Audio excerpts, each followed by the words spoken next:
Greetings.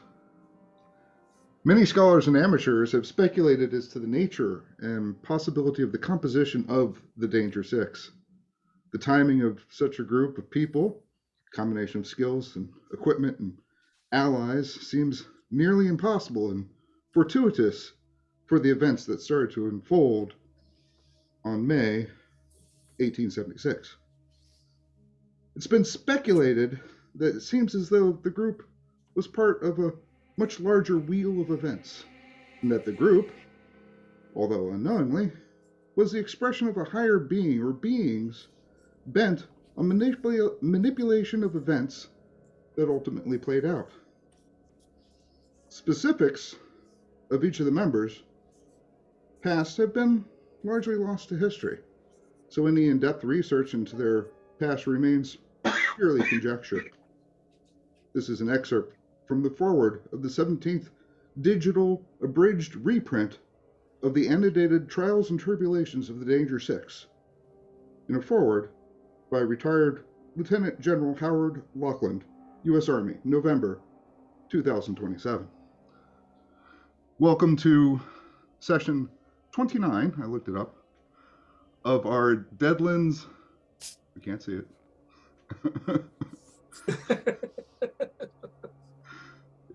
Always blame Larrabee. We're on You blame Destinex. 29 of our Call of Cthulhu Down Darker Trails Weird West adventure.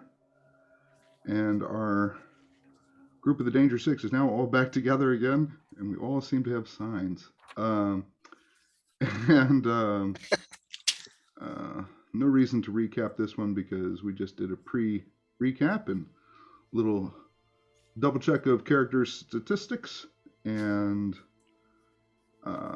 we join our intrepid group just going to bed at Fort Dodge after their somewhat stoic dinner with the good colonel. Danger Six, what would you like to do?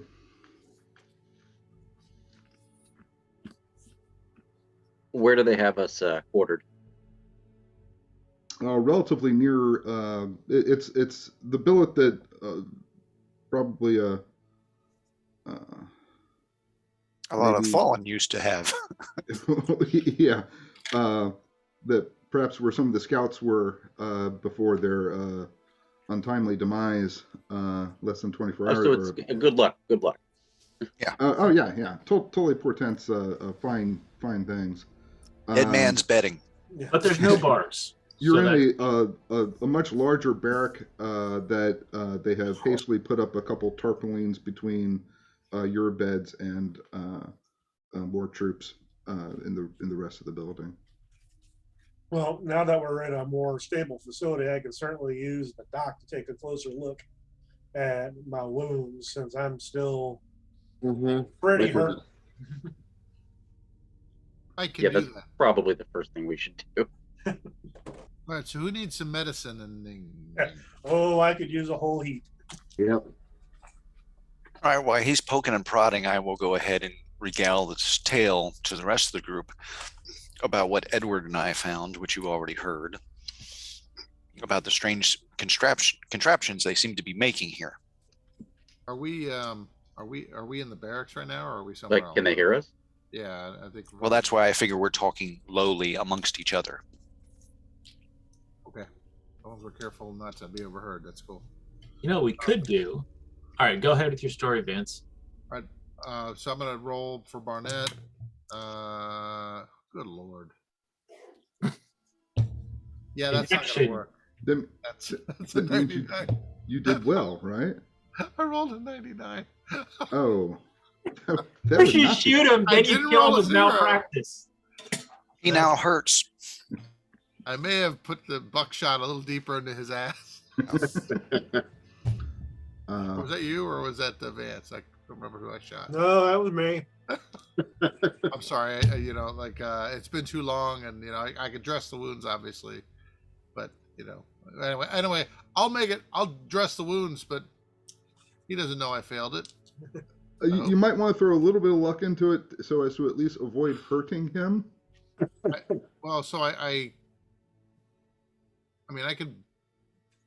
As it stands right now, without any manipulation, you'll be doing 2 hit points of damage to Charles. Right. All right. Well, how many? I could spend. What'd you say? 10? Is that what? Yeah. You want to push that roll down to 94 is what you want to get out of the 95 to 100 range. All right. Well, then I'll spend 5 luck points.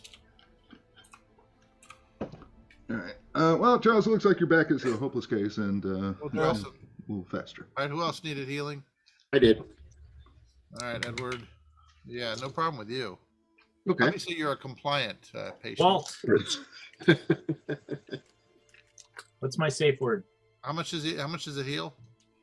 1d4. All right. Let's see here. Get up this pointy die that I don't want to step on. 2 points. Great. Thank you. Anybody else? Walter would appreciate healing. All right, Walter. Oh yeah. Well, remarkably good success for you. 3 points. Woo-hoo. Thanks, Doc. If only there was some Back some special of what I- way what I that we said could about do it. extra healing on Barnett. Some special way involving a deck of cards And a ShamWow. and a bit of leisure domain. I can heal with cards, or at least I think I can. I haven't done it yet. But you didn't want me to the last time I had a chance to, Doctor. It all comes at a cost. You can't do worse than he did. Mr. I rolled a 99. Actually, the wound is nicely dressed. Oh, that's true.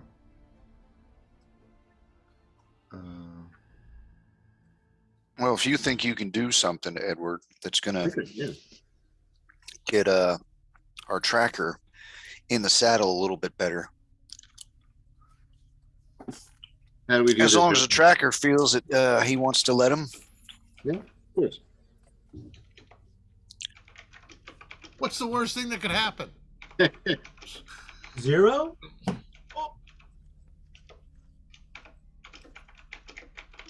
Sure, you'll be fine. Sure. I've done this so many times before. I've only tried this on squirrels before, and it was mostly successful. Except for those first 5. Well, you know. So, Edward, I didn't know what they looked you, like inside out until you did that. Are you using what, helping hands? Yeah. Okay. I will sit back and roll a cigarette and watch this and drink. How much do you We're going want to to lay heal? bets. How much healing does he need? Well, that's well, that's a good point. As you turn to Charles, you see that he's sort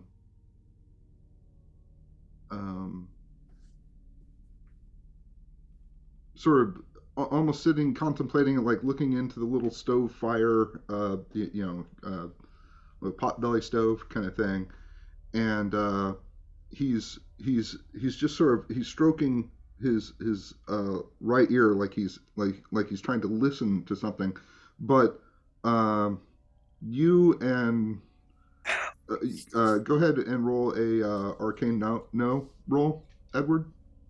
Okay. A no roll? Roll? Is that No, what you said? an arcane knowledge roll. Okay. Okay. No. Gotcha. Hang on a moment. Yeah. I rolled a 5. Oh, I got it. okay. You've seen enough of this, well, kind of, sort of, at least enough of this, where you realize that Charles is conducting some sort of magical or arcanic event all by his lonesome right now. Okay. So I'll leave him alone. It's only about 30 seconds later, you see Charles kind of snap out of it.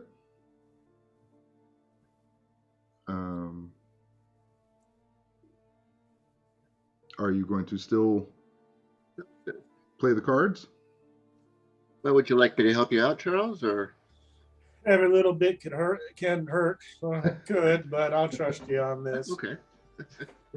Every little bit can hurt. Okay. All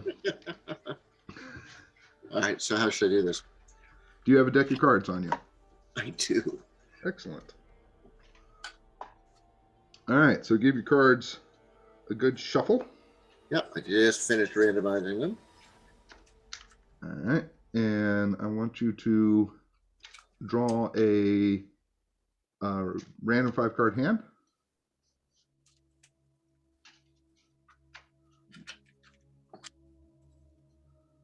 Okay. All right, so in effect, this is poker, right? Gotcha. Look at your hand, and Royal flush now would be appreciated. if you have any face cards, you can turn one in for basically a new card if that seems to help your hand. Okay.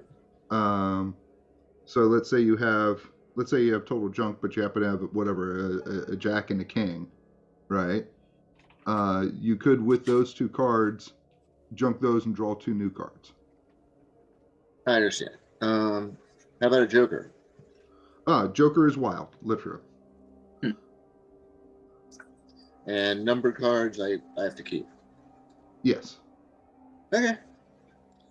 So you're going to compose your best hand.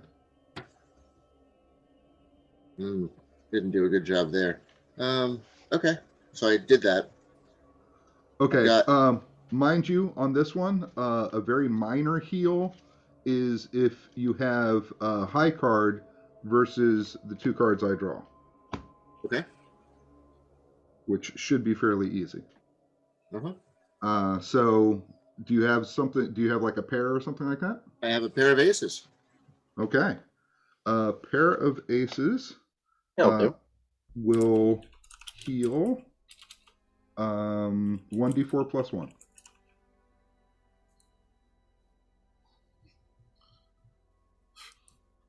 For it to have entirely failed, you would have had to have had a hand at less than a 10. So 3 points. 3 points. There you go, Charles. 3 points. And no backlash. This time. No, and no medicine breath. That's right. That was certainly interesting, but thank you, my friend. Certainly. You're very quite welcome. Can I do it to myself? You can. So visually, we don't see anything. You didn't see what Charles was doing, but and Dr. Gabriel didn't notice either because he was busy doing his ministrations. But you do see Edward flipping through a deck of cards, which you also know is not particularly his habit. Maybe Gustav's habit, but not Edward's habit. And I'm trying to understand this mumbo jumbo stuff. Give me a power roll. You're looking for a very good success. Power roll. What is my power? It's probably not good. Oh, okay. The 10 says a 30. Hard success. Hard success. Okay. As you're watching Edward kind of flip through his deck, and you see he very quickly draws a hand, but it's very quick. Like it's like he pulls a hand and kind of almost immediately puts it back again. It's like he's clearly not playing whatever a solitaire or anything like that. Yeah. It gives you a mild headache. You don't see any sort of lights shooting anywhere or anything. You don't see any effects or whatever, but you're suddenly struck with a bit of a headache. That's all you really notice outside of if you make inquiries. But you see Edward's going through the rife again. Or are you, Edward? Yes. Okay. So same deal. Okay. So do note that again, if you're ditching high cards, right, to get new cards, beware that endangers your sort of last chance high card win against Okay. you know. All right. Against the elements. I'm good. Yeah. You're good? Yep. Okay. What'd you get? I've got a pair of threes and also a king high. Okay, so pair of threes. Okay. Yep. Yeah, I had an ace high, so so same dealio, 1d4 plus 1. Okay. It's like the wound is fighting you. Oh wow, I rolled a 4, so I'm healed. Okay, 5. excellent. You feel a certain amount of fatigue at this point. You're a little fatigued. You'll sleep probably extra heavy tonight. So what do the rest of us see while we're watching this? Well, sort of the same thing. If you want to see if you can kind of pick up on this, again, you're going to roll your power, right, which is in your characteristics, and you're looking for a good success. You know, a very nice roll, basically. Not that I need the healing, because I don't. I'm just like, what are we perceiving? Or I Right. need to roll to even see if we notice it. You're rolling to see if you notice anything beyond what it immediately looks like, which is Edward playing, basically shuffling through a deck of cards.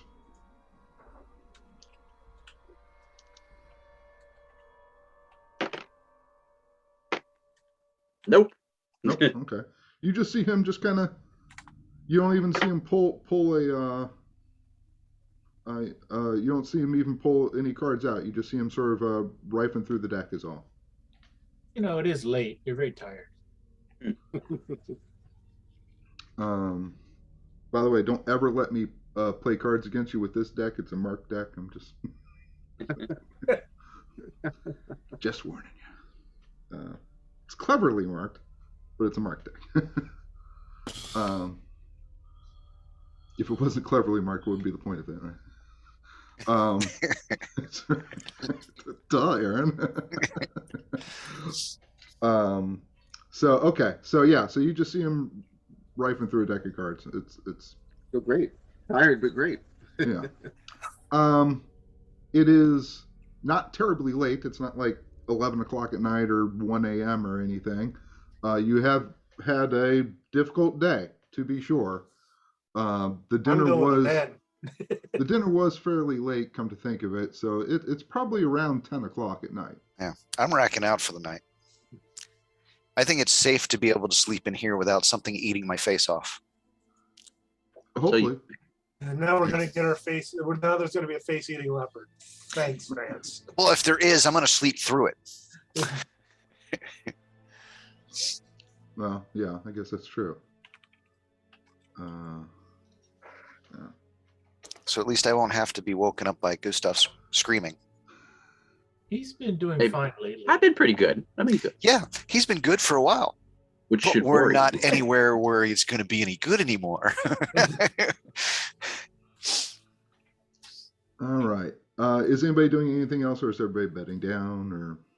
I think we're betting down. I don't think there's anywhere to go or anything to do at this point.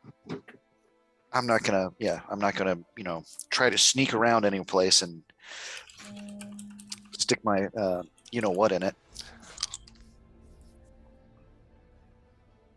Okay. Anybody else have any whatever, or is everybody? I've had a long, hard, chest-tearing day. I'm going to bed. Walt? I might actually, jot down. My inspiration in journalism. I might try to jot down kind of my notes of the. I got my drawing and just try to string together a narrative for a future article. Okay. And Doctor, are you heading to bed as well? I think I'm going to leaf through my Hoyle's book a little bit, but then I might go to sleep when I get tired. Okay. I gotta start reading up on it. Yeah.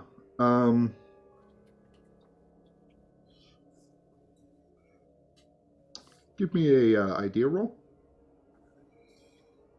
I don't want an idea roll. I just want to get some. It's fine. 26. I think I made it. Oh, 26. Yeah, idea roll. Yeah. That's basically, Um, oh yeah, absolutely. Yeah. So that was just a hard or like half skill success.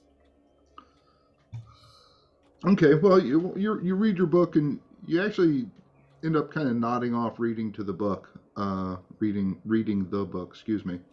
Um, let me do a couple dice rolls here. Which I'm sure will do wonders to my dreams. Oh yeah, I mean that's Psychedelic, man.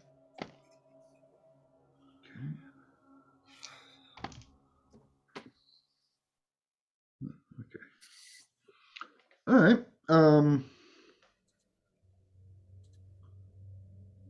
Is it just like, is it about card games, or does it talk about other aspects? It is about card games, absolutely. But Is it while you're more reading like- it, as a matter of fact, you kind of dreamt a little bit about this in the book. There's lots and lots of charts and examples of games, tactics for card games, a bit of number theory and such like that. And you're starting to put together that there's clearly another ciphered message within these notations that are within the booklet. Now, you weren't particularly a gambling man, and you probably don't have a common print of the book, so you don't know if this is necessarily different than a standard one that you pick up at a five and dime. Your stuff might know, but but you know that what you're reading is a first or second edition printing, and it's certainly of a quality that is not something you'd find at a five and dime. Okay. And you haven't put your finger yet on what this book is trying to tell you yet. In game mechanics notes, you're going to need to read it for a while longer and get a few more successes. Sure. But it has given you sort of food for thought as you're reading. It's like, okay, this is not just showing me how to play bridge and canasta and stuff like that. There's definitively more to this. Yeah, there's Pinochle and Rummy. Yes, I mean, It's- A game called Bullshit. yeah. Just avoid the one called War. Dublikov. Let's play global thermal. So yeah, just so I mean, I know there was a list of spells that in the book. One of the things I'd like to figure out is how to hold someone, how to like freeze someone in place. That's kind of what I'm going for. That's my next. If I had my druthers of what my next ability would be, that would be the one I'd be shooting for. Okay. So that just to sort of get you. And as I'm looking through there, I'm kind of seeing if there's some way to do that. Because in some of these circumstances, it would be very handy to be able to either slow someone down or freeze them in place. Sure. When we're in a dangerous situation, so that it'll be even easier to shoot them. You are certainly aware of, and as a matter of fact, Edward, you're aware of this, is that though this was one of the first books that kind of got out there that sort of started unlocking some of this peculiar knowledge, since then, other books have been more privately printed, or even handwritten manuscripts and such like that, that have expanded upon the knowledge that was originally printed in Hoyt's book. Right. Here we should start a collection. We will try to avoid any books by people that went irrevocably insane. Although they may have some really good stuff, they come at a cost. So I mean, and on that subject, of course,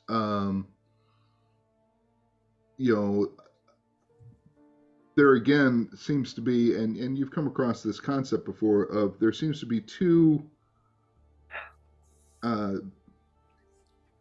systems of arcanic knowledge that aren't well. There's quite a few arcanic knowledges, evidently, but you got sort of spiritualism, right? Sort of Indians do shamanistic things and evidently can pull up visions and pull up spirits and stuff like that. You've heard of that. There's you've certainly heard rumors of the incredibly fanatical priests who do seem to be able to draw upon true faith to do things like faith healing and do things like divination, or even bring quote unquote curses and such, but of the more sort of magics that don't seem to be required any at least specific religious undertonings and such, you have the arcanic knowledge that you currently know, but there's also seemingly an older, usually more disruptive style of magic. Read Cthulhu magic. In older books. Edward, you've certainly heard of, never seen, a copy of the Necronomicon as an example. There are many other style such books, of course. Are you going to find any in Coldwater? Probably the odds are extraordinarily small of that, right? Dodge, certainly as you get to the bigger cities and to the older places, especially along the East Coast, and to an extent, down south in old missions and such, there would be a stronger chance of finding some of these sort of ancient texts outside of just wealthy collectors, and those you can find almost anywhere, right? So, and those books might also have something similar to what you're kind of contemplating. So yeah, there that is.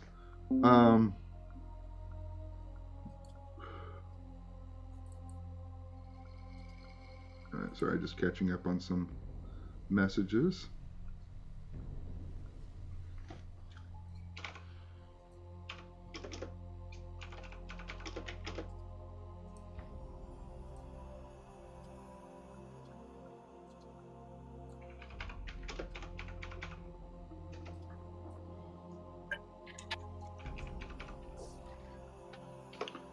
Otherwise, the evening seems to pass fairly uneventfully.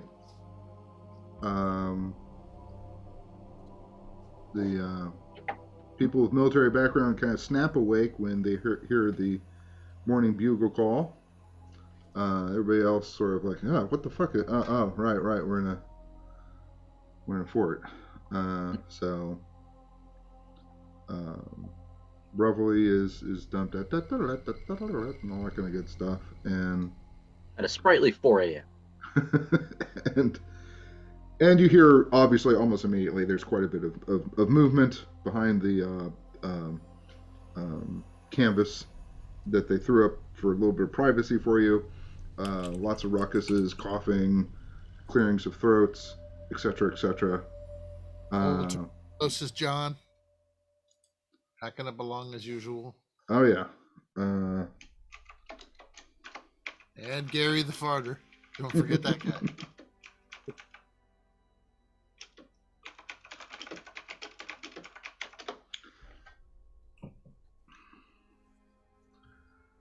So I assume you all wake up. Yay! And what Somebody wake up Vance.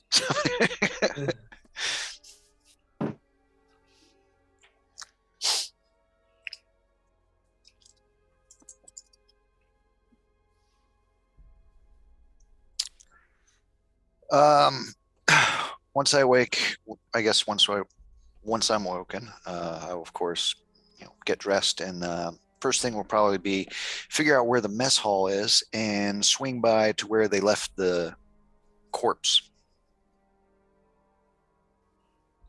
Okay. Actions from anybody else? Food sounds good. Do we? Pretty hungry. Let's split up. No.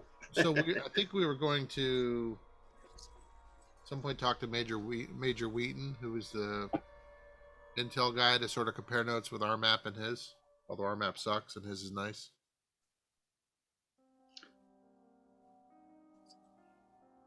I don't know if we need to talk that through or just, spend a few minutes.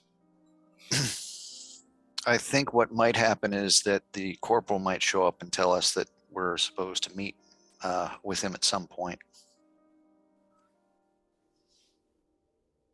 The major. Because it's usually the corporal that comes and tells us to do things, right? Yeah, Corporal Bird has been a He's the gopher. Yeah. He's the interlocutor. That's right. He's been quite, busy. But I assume whatever you get up, rub a wet cloth underneath the old pits, and in general get dressed and probably head to the mess hall at first, at least. Standard kind of Rule. well, it's not gruel, but I mean, it's large scale 1870s fare. It's Army chow. Yeah, I'm familiar with it. Actually, it's meat from the Montclair branch, so That's true whatever too. that's worth. The Netflix password Is this a little gamey? is the A an @ sign. That's what I forgot. Okay. What do you watch? Nothing yet. I'm trying to- Much long pork. Tell me more Other about other white meat. Six-legged oxen, it. or darn it, what were they called in Fallout? Ramen. Ramen. Yeah. What the hell is that? Nothing. Millers. That cow has 2 heads. Is that better than one? And what you get in line, you get the food, a little bit of space as you all sort of start approaching the tables. A couple, privates and corporals all kind of get up and kind of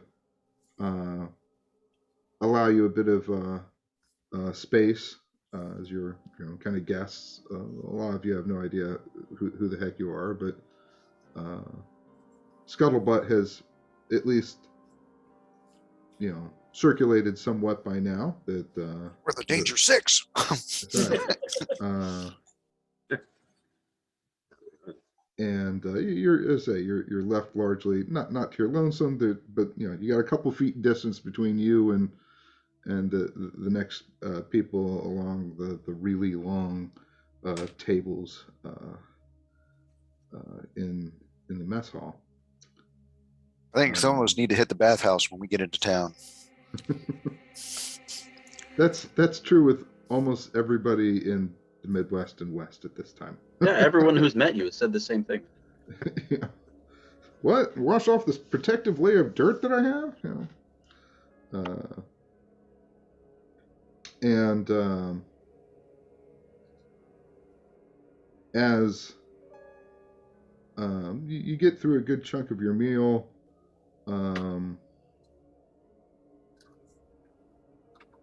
you see again, it kind of gets a little quiet around you, maybe, I guess you might say, a little quiet. Oh no, not the little girl. And people kind of part a little bit, and sure enough, you see Corporal Gant Emerson with the little girl Sky in tow, and she comes up and smiles. Good morning, darling. And Gant just kind of stands there and shrugs and says, "I don't understand this girl. He was asking me about the nature of illusions last night for 2.5 hours until I finally got to bed. Anyway, she wanted to come up and Cloud say illusion. howdy. So the little girl comes up and hops up on the little bench and sits right next to Edward. She smiles at Ed. And she looks and says, "Can you show me a card trick?" Danger, danger. You looking at me? She asks if you can show her a card trick. Ah, you want to know any card tricks? I like special card tricks. Ah, Remember, we're recording. What's wrong? I wasn't even thinking that. Well, perhaps.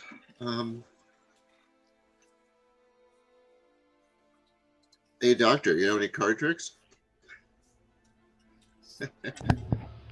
I know one that can make the audience disappear. I don't. I'm pretty sure I don't want to know what I would find out with my particular card trick. Mine doesn't really apply, you see. Well, I would say there's some mental trauma, emotional trauma. Does it help that? You're not sure. Not sure. That's a good point. Don't suppose it can hurt. What's the worst that could Might have happen? heard. I'll tell you what. I will stand by. I mean, you might. I think yours is more benign than mine. Okay. And I can be prepared to pull you out if something happens that if you get drawn into a place you don't want to go. All right. Well, you only live once, right? Hey guys, it's easier. I pull out a knife. I can just stab Larrabee. All right, Well, you and I are gonna have fixing to have some words. I don't know. It seems the one that gets injured by one's compatriots is me. Yeah, I Did didn't it. shoot That you was or that was one time. I Why do you figured keep we'd give bringing you a that up? break. Larrabee, was- do you have that any was wounds? like- still? That was like 18 hours ago. Why you keep bringing it up? Do I have any what? Any wounds still? Do you still need healing? I'm good. Okay. Ask her. She's got. Do you have Actually, you said I healed Yeah. one more overnight, right, Aaron? Keeper? Yeah, everybody healed 1 hit point over the night if you still needed healings. You have a boo-boo child? I'm feeling. I I'm just feeling thought I'd much show better. if he could show me a card trick, then I could show him one. There you go. Oh, do it. Yeah, Edward, I still This is what I call the still a tearaway little on the face. downside. I'll show you a card trick, little girl. What's your name? Do I know her name?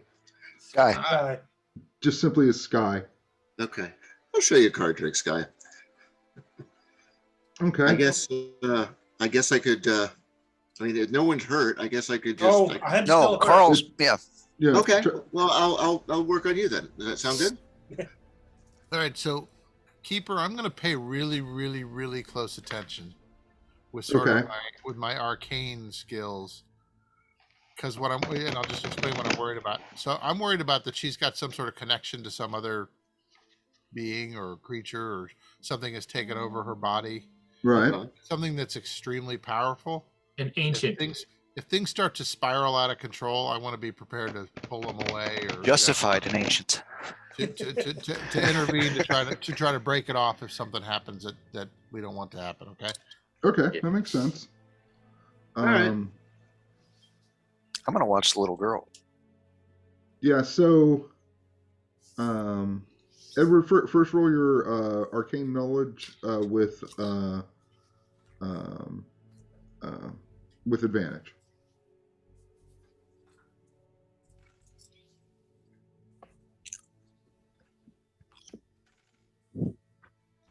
Oh yeah, I rolled the exact same thing both times. And that is not a success, but I'm going to spend 3 luck to make it a success. Can I do that? Yeah. So I succeeded just barely. All right.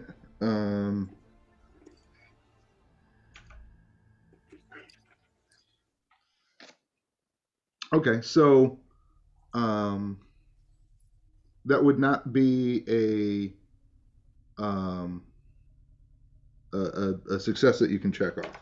Just, I know. It's okay. I already had it checked off for something else. But yeah, okay. and so what you can go ahead and do is go ahead and pull your 5 cards. It's the same as before, basically.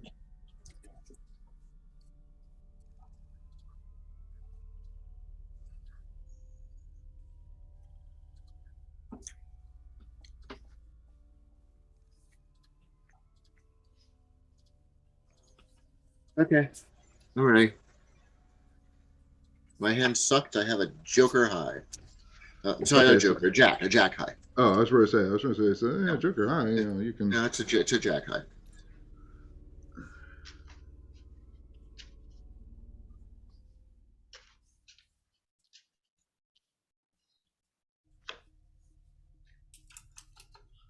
The king. Ah, All right. sorry, Charles. She can. She almost cringes as she sees you. You know, quickly. You know, pull your hand and pop it back into the deck. Yeah. Let me see here. 1 second. So close.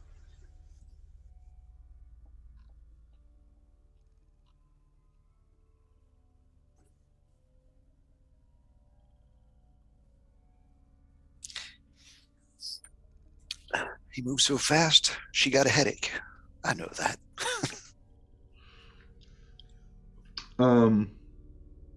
And the failure of the hand basically scorches your fingers. Take 1 hit point of damage. Okay. And Did anybody smell something burning? Yeah, me. your magic points are now half of whatever they were before. Okay. How does that change? That changes after sleep. Okay, gotcha. And at rest, you gain, I think it's 1 every 2 hours. Yeah, something like that. Yeah. Okay, gotcha. It's not a horrible Yeah. slap. Where are our Um, magic points? Oh, MP. Okay. Yeah, MP, current MP. Got it. She smiles and kind of goes, sometimes the dealer doesn't give you the hand you want. That is very true. Would you like to see a card trick from me? Sure. Can I borrow your deck? Sure. Stand back. Stand back. Yeah. And she I'll need an immortal soul to perform this trick. she Now I watch closely. Well, we got a whole bunch of takes the deck and does a Turkish shuffle. So she shuffles the deck long ways, kind of like that, right? And deals out her own hand. Would you watch? Actually, give me a Dr. Trout and Edward. Does anybody else have arcane? And I guess Charles. Yeah. All 3 of y'all can roll with advantage. 9. Yes. 13. A 1. Wait, wow. Wow. Okay. Huh.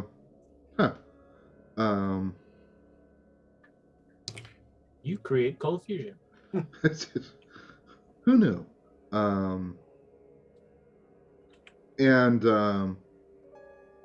I say, just by the way she shuffled and such, it's a little bit different than how you've been doing it, but you know, and same thing for you, Doctor. There was a different method of shuffle which you all have now kind of memorized. You're not sure how you were able to memorize it, but then she pulls out of a pocket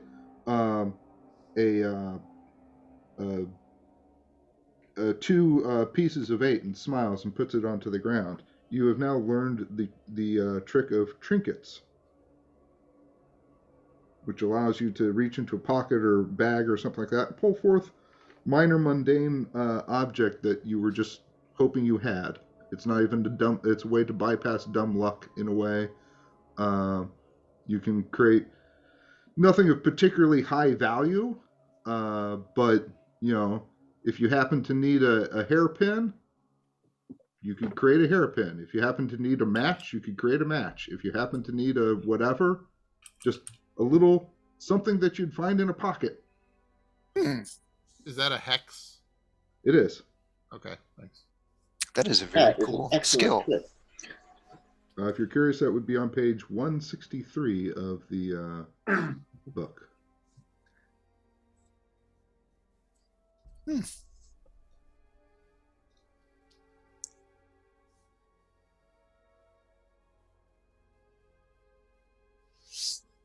So, So I didn't- Sky, where'd you learn to shuffle like that? she looks at you and says, I've always known how to play cards and dance with the mantuas. Mantuas? Is that what you just said?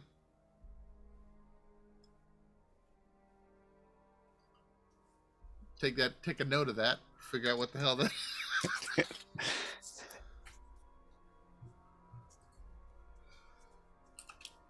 Fascinating. Thank you, Sky.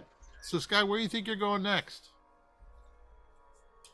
I'll probably be here for a little while, but I know I'll see you all again. She looks over at Walter. No. What did I do? She says, I really like your jacket. Oh, and remember, you'll have to fight for all the elements to find the true name. And remember to hold your breath.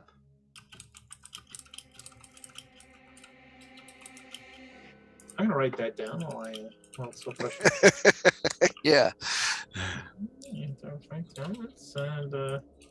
And hold my breath. Yeah, well, thank you. It's a very nice jacket. And she looks up at Gant and says, I'm hungry now.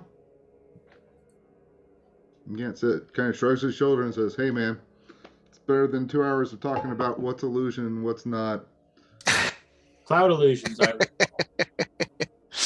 You have a nice day, sweetheart. And she waves all We'll friendly speak like. later, whether we want to or not. All right. Well, are we going to meet this Major Wheaton, or let's get on a roll. Let's pitter patter. Let's get at her. Yeah, it's either. I mean, I think that's the last thing anybody. I mean, I don't think there's anything else we're called to do here, is there? Nothing you're specifically been. I'm sure that if we wanted, we could run some errands and do some favors for the colonel and get on another 14 side quests. But I'm going to check the corpse. I think Did I we get a gotta- new note, by the way, from our friend? Remember, I sent the note and then I tried burning it. It was as advised. Ah. Yeah, you got a reply from that. Right, my original note. I thought oh, that's right. That's right. Yeah. So, as a reminder, then everybody, at my boarding house are all the items that you recently purchased in Dodge. If we want something, if you probably want to collect before we go gallivanting too much. It would be useful. And Ed, Very you also useful. you think that you can think of a couple more obscure archives up in Dodge that you've been wanting to take a look at concerning the monuments and Okay. their descriptions and such. Well, that sounds like a good idea. Besides, once I pick that up, I think I have to go over to the store and make payment too. Oh yeah. Hmm. Gave my word. So you have a couple things that would make sense, or you can just head right back to Coldwater. I mean, but yeah, so far, Corporal Bird has not come running to look for you. So Well, I'm going to go and check to make sure that the corpse is still a corpse. oh sure, yeah. Let's see here. Did you go to? You were told where the corpse was being put, correct? Yep. Yeah. Which was I think by where the doctor's stationed, right? He has Yes. a cold room there, literally with ice brought in to keep a room chilled for such things. Well, not for these things, but you know. Okay, so you head off to the doctor's after asking, I assume, a random soldier, where's the Yep. doctor? Right. And he points in general in the direction of actually where the colonel's thing is. You know, all the officers have, you know, let's say more substantive living arrangements, and I guess through tradition more than anything else, you know, doctors typically live right next to or often in the same building of their practice. So, all right. So Vance, you head off that way. Where's other people's goings? I'll go with him. Yeah, Okay. might as well. Yeah, I mean, I don't think there's too much to do here, so might as well stay together as a group. Okay. You all start heading over to the doctor's. It's just really kind of, you know, whatever, 150 feet away, just, you know, kind of going through the fort itself. And have you met the doctor yet? I don't know. No, the doctor wasn't there last night. No, The only he person didn't. that probably met him was Dr. Trout when he came through before. Before, yeah. You recall, well, he's not here, but the doctor says that we're looking for Dr. Mallon is his name. Dr. Easy enough to Mallon. find the actual building. You know, there's a painted red cross, blah, blah, blah. And you're in front of a door that says, you know, medicine / doctor on the top of it. Rap, rap, rap. You hear some footsteps opening up. Rather young man answers the door, not in officer's fatigues. Yes? Yeah, wanted to check on the corpse that was brought in last night. Well, oh, right. That's, yes. The unusual corpse. Right, yeah, yeah. Well, sure. Yeah, let me show you. We're the ones that felled it. Right. And he shows you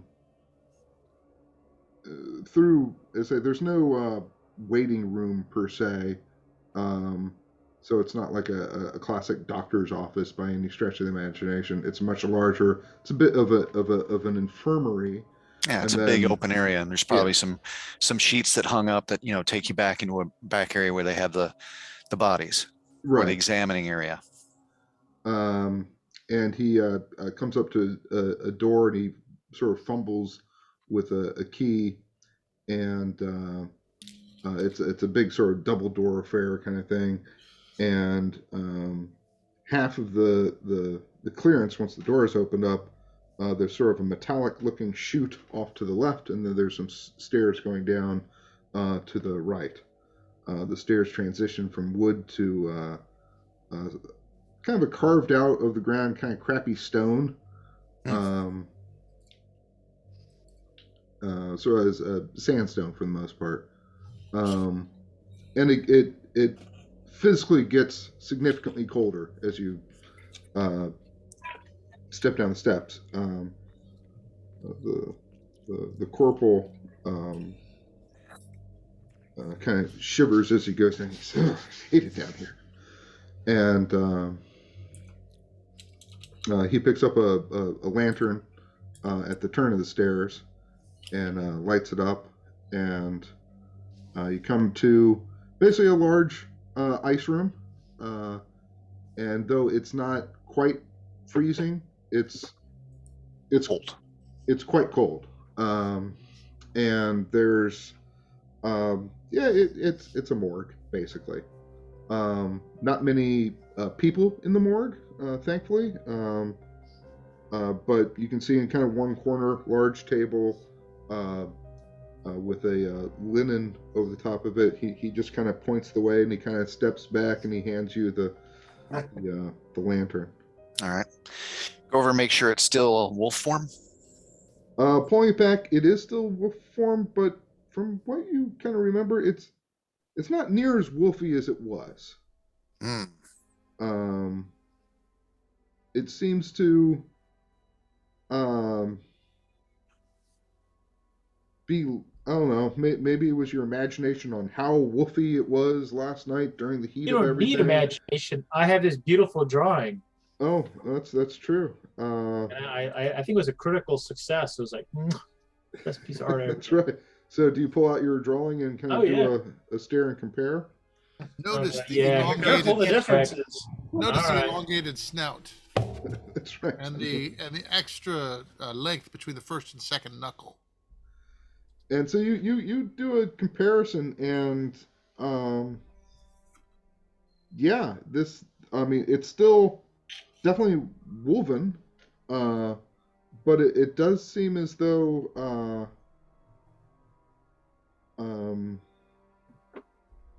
It's less feral. yeah, less feral, and it's not even just sort of a deflation of the body, right? The hands and knuckles are less deformed now. The snout seems to be somehow retracting closer to the skull. The matting of hair is somehow less than it was before, thinned out. Um, you know, We're all together, right? yeah. I'm gonna point this out to Dr. Trout, look at this, and like this thing's still dead, right? It's not healing, right? I Let's saw it. check. Thank you very much. All right. Because this is, I'm looking at my drawing. I'm like, I'll get my. Do I have stethoscopes? Is that something they had back then? Yeah. Oh yeah. I will check my stethoscope to see if I got a heartbeat. Okay. Give me a medical knowledge roll with advantage. Thankfully, there's an advantage there. Just medicine? Don't worry, he's not trying to heal anybody, guys. I got medicine. I got biology. Wait, do I have biology? I guess if we rolled it into the okay. All right. Lycanthrope morphology. That's pretty niche. Dude, I don't know what's going on. I got a 96 on my roll. Oh, this is freaking ridiculous. And that's with advantage? Advantage. Thank you. I'm glad you're paying attention. All right. And a 99. All right. So I made what I say I got 96? I got a 76. It's all good. Well, yeah. Jeez. Could you guys be quiet, please? I need to listen. Okay. Wow. Okay, now I can hear something. So at first you kind of listen like yeah. I mean he's dead, Jim. And then it occurs to you, first of all, that you recall something in your head about soldiers during the wintertime who had fallen underneath lake ice and were able to be revived long after the time that somebody normally would have expired from drowning, that sort of thing. So you lift your stethoscope up after you don't hear a heartbeat for just a few seconds. You would have heard a heartbeat, and then you kind of go, hold on here, and you kind of put it back. You wait, and you wait. Lub-dub. No, I didn't shut it off. Shut it off. Oh, that ain't right. Gents, there's a very slow heartbeat. What? Everybody give me a sand roll. Oh, whose idea was this? Oh. Not me though. I'm I failed with a 91. Nice. I made Yeah. it easily. Yeah. All right. The good news, if he comes back, maybe we can square it up with his dad. Unless they I made it. All right. For those of you all who made it, just take one for, in effect, the realization that at least werewolves evidently exist, and the whole almost mythology of the sort of lycanthropy of changing form. Anybody could be one. Kind of that realization of the thing, kind of, you sort of furtive look. A couple extra stairs perhaps go to Charles and Edward. If this part of the myth is true. And for those who failed, take a two extra sanity loss, please. Okay. What's the basic sand loss if you succeeded? Just one. All right. Failure was 1 + 1 d4. I think my sanity, I had 74 down, but I think that's wrong because I remember when we fought the werewolf the first time, I lost almost enough sanity to make me lose my shit.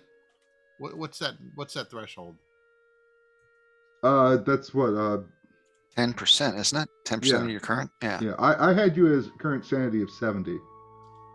Okay. All right. So 69 now. All right. I lost 3. Sorry, I missed it. We're doing a sanity roll. Yeah. So for everybody who failed their sanity roll, the total sanity loss was 3. Right. Where's the bone saw? Yeah. I've got a bone saw. Do you need one? I'm just looking at that. I'm figuring there's one in this room. So is the other doctor still with us? No, the other doctor is not with us. We've Yeah. only been brought down by a corporal who's Right. not dressed. So Well, he's in. Well, not in a uniform. He's in scrubs or Yeah. whatever you want to call it. He's in medical attire. So for handling. he's like an orderly. Yeah. You said Corporal, 3 sanity loss. would you mind fetching the doctor, please? Sure. I think he's at mess right now, but yeah, I'll go get him. And This is important. Thank you. he kind of looks at the lantern and kind of. Okay. And he kind of carefully gets to the stairs and goes up the stairs. Locks us in there. So okay, so now we're all alone. Yes. This thing needs to have its head cut off. Yeah, but I mean the thing is what is it with werewolves? Is it? I'm thinking. I didn't think werewolves existed. I've never seen. I've never seen a movie. These movies haven't come out, so Right. Romanian folklore, but I don't know shit about that. So I wouldn't know how to end the life of a werewolf. Fire moving usually intent, works. Well, I would think that if you removed anything's head, it wouldn't beat a heart So- anymore. You burned it. But I don't. I mean, I don't think we. I think that the soldiers are very clearly aware of the danger that this thing poses, And it is in their custody. and we need to be. We need to convince the doctor. I need to convince the doctor. By the way, this thing ain't moving or anything, right? It's still badly mangled. Yeah. It's still got multiple bullet holes in it. So, I think we need to. I think we need to make sure that the soldiers kill. That this thing is dismembered, and the parts buried and separated, or So, whatever.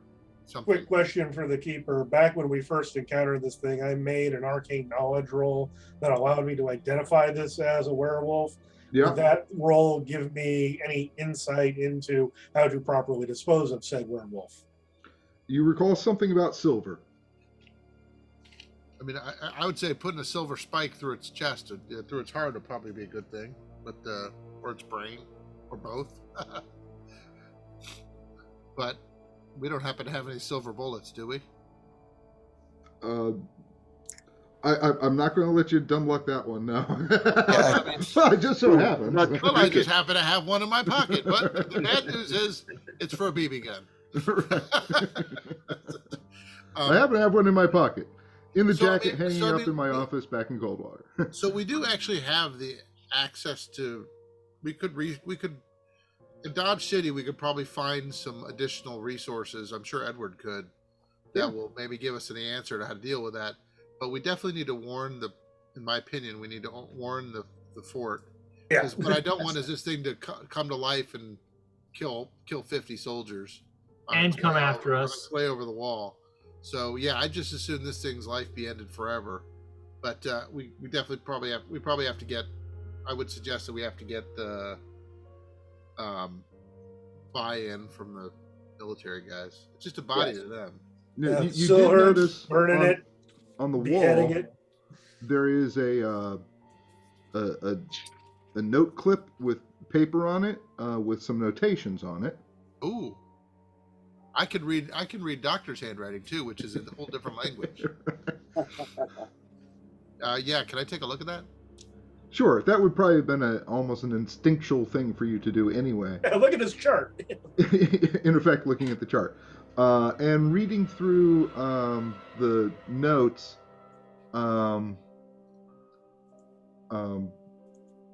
Excuse me, Captain Malin seems to be at least initially registering this as a overtly large canine of undetermined breed with apparent shapes of apparent elements of some sort of bipedal cross mix. 7 bullet entry points with 4 through and throughs. Let's see here. Extended canine teeth. Additional musculature of unsourced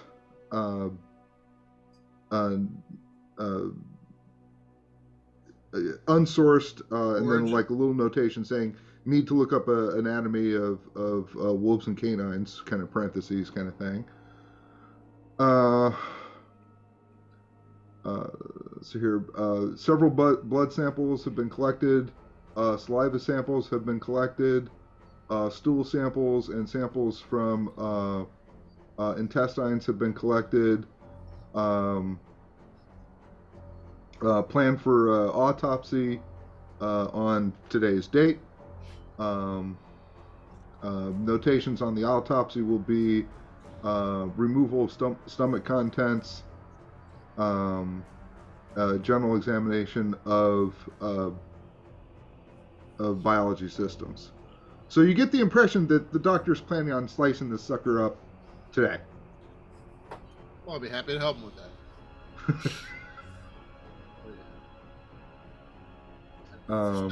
So yeah, well, let's see what he says when he comes in.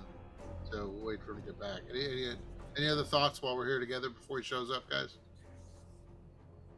Well, when he's done with the autopsy, does that mean he's going to cut open the brain? Hopefully, cut open the skull and take the brain out. I think that would kill it. No, I'm happy to stick a pistol up at the side of its head and fire all 6 rounds into it. That might have a good effect too, but it might leave a bit of a mess. I mean, if you remove something really important, The brain. like a brain, yeah. It can't grow back a brain. I don't. Hey, I've done just Roll fine for with canine. that brain. No, I mean, I'm not a science man, so I'm not sure. I think obviously we're going to have to contend with wolves in our future. So we definitely, when we get to Dodge, that I think that should be a high priority, is figuring out. Right. Well, this is my main concern. We already got to deal with his father. Do we really need the son who knows our scent coming back after us as well? No, I completely agreed. This threat needs to be ended today. Because if it again, I don't want it killing half the fort on its way over the wall to go back to its daddy. Yeah, again, I don't. I don't want to deal. We got to deal with one. Let's not deal with two. Yeah, and it's yeah. So, but I think when we get to Dodge, probably we could do a little research. Hopefully, get a little bit of insight on how to, if we need to get some silver bullets cast, that's just fine. Yeah. That will be just a, I'm going to stand off to the side and just play with the chambers of my gun. honestly, I'm nervous that this thing's going to jump off the table and Yeah. That is possible. It does look really badly injured though. So, Gushov, give me an idea roll.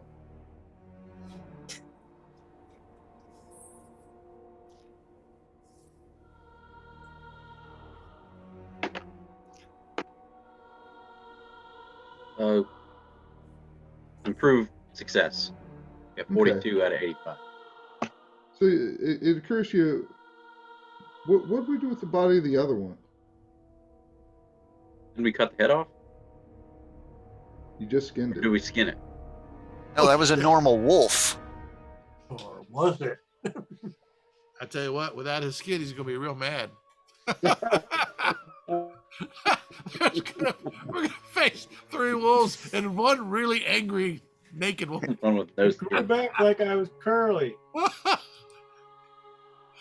That's not funny. We're all gonna die.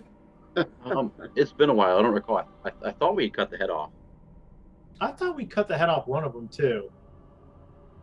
We were going to. We were going to cut the head and the hands off, but we didn't get to it.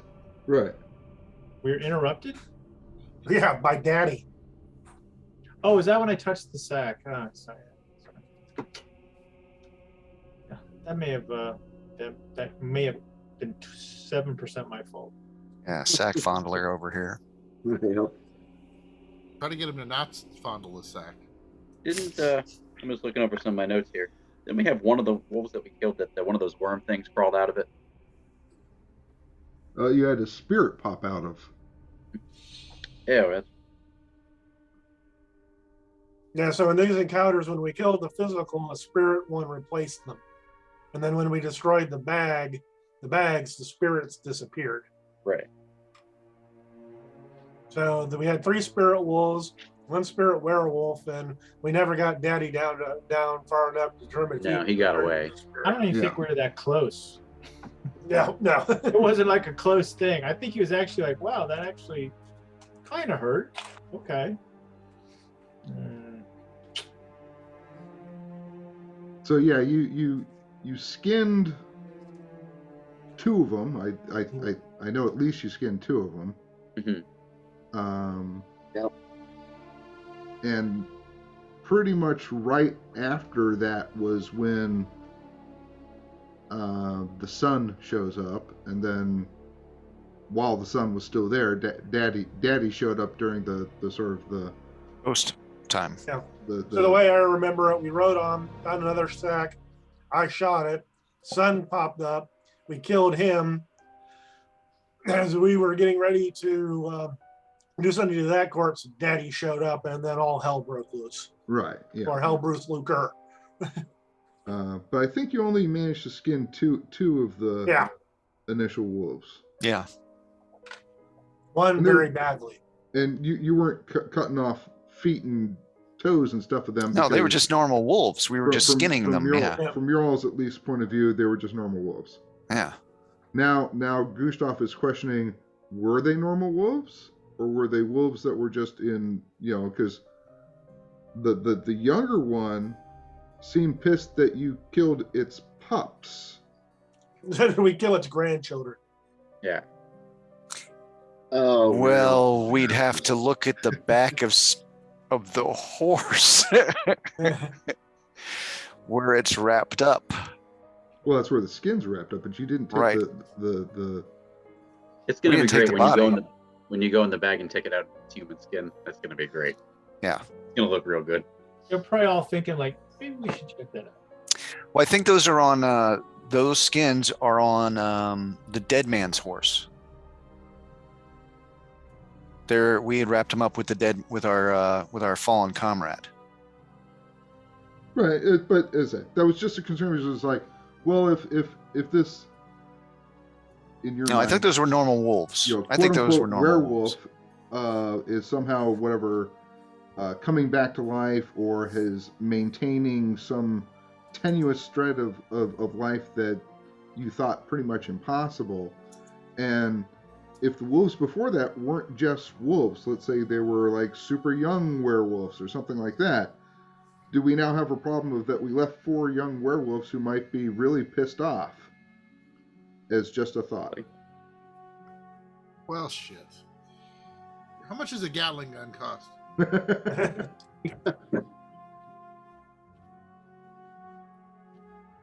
All right, boys, let's get some silver bullets. Is that what you said? Silvers? Let's get Silvers. silver bullets. From my recollection, silver is effective against werewolves.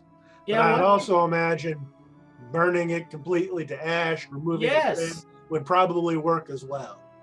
If there I'm a isn't big fan of anything to burning ash. reconstitute, or how long will it take to reconstitute from ash? Well, that's a good point. I mean, even these quote unquote whatever zombies, the walkers, the undeady guys, whatever. It's clear that they should not function, right? This isn't some sort of weird disease that has taken over a corpse and is animating it or whatever. The undead that you have seen on just a medical level, right, just should not exist, right? That you've seen some of these things walk around that have that are basically almost skeletons. They have no internal organs whatso friggin' ever, and yet they walk, right? So it is beyond natural. It is beyond oh well, surely if we removed its stomach it would that would be it. Well, you've seen humans walk around with no stomachs. I think the And- phrase we're looking for is that ain't right.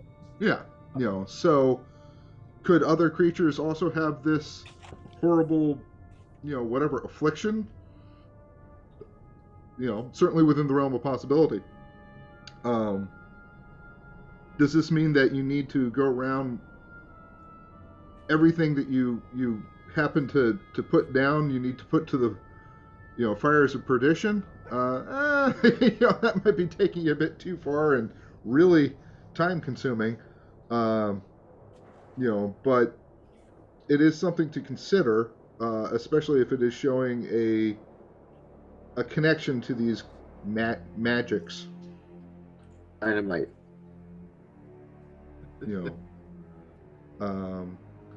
Anyway, while you're debating the points and merits of such things, about 5 minutes later, you hear two sets of steps kind of coming back into the infirmary and coming down the stairs.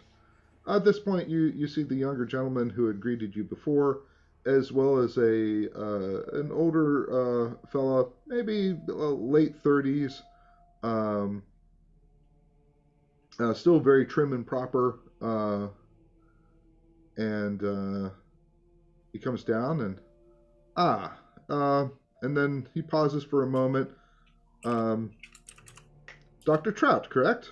Yes. Would you say Dr. Mounds? Is that his name? Malin. Malin, Mallen.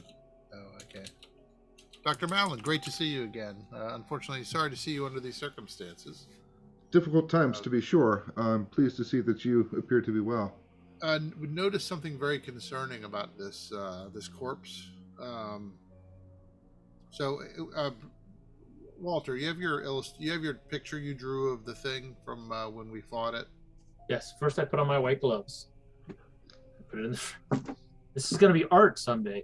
Yes, I'll show him. This is a drawing. I'm a journalist. I rendered of this creature just about a day ago, and as you can tell, the metatarsal structure, elongated snout. So looking at this, so clearly it looks different than when we killed it, when we were fighting it and killed it. You could see here, and I'll point out the differences that I could tell. That's one thing. Second thing is, I use my stethoscope, and I think I detect a heartbeat, and a very slow one, but I'm quite concerned about that, and I wanted to get your opinion on it, sir. Well, he immediately grabs his own and He goes, "Well, this would be quite unusual, but yes, let me check." So- And So this thing, if it were to revive and heal, if it were to heal itself and revive, and again, I don't have a medical explanation for that, but as you know, we also Doctor, don't know. I'm listening on the stethoscope. Please hush. You've been hushed. And he listens, and he listens. He gets a rather startled look to his face. Shakes his head. About a minute later, grows a little paler. He just made a sand check. This creature does indeed seem to still have some embers of life in it. So if this thing, based on what it did before, if this thing were to revive, heal itself and revive, it could kill quite a few soldiers here. Not to mention innocents. I don't, obviously I have no medical explanation for what we're seeing, and there's been a lot of things that defy medical explanation lately. But we were thinking about what the best way would be to end this thing's life permanently. But certainly we didn't want to do anything without consulting with. We don't want to do anything without the colonel's permission and without your advice, because the body's in your morgue. But we don't want it to come back, based on what it did before. Well, my plans had been pretty much a full autopsy, at least to settle some curiosities of my own, as well as to, sample its gullet to, as you say, I thought perhaps if it had consumed something to alter its nature, or perhaps at least find out what its natural feedings are. But if it is your suggestion that we perhaps take the autopsy a bit further and certainly ensure no life could come back to it, I don't have a problem with that. All right, then, then I think we're in agreement, sir. I would suggest when you do that, I don't know. It doesn't look like it's healing quickly. It doesn't look like it has a lot of life. It could grow stronger over time, but if you're going to be cutting it up and dissecting it, perhaps destroying the brain and severing the spinal cord or taking the head off or something. I know it's drastic and it seems macabre, but I would certainly appreciate, if you have the time, of course, would you like to assist? It would certainly make it go faster, and it would help assuage any concerns that you might have about its state of mortal affairs. sounds like, yes, I'm happy to participate in that. However, if we're going to do this, I'd like to have some soldiers with pistols in the room, just in case.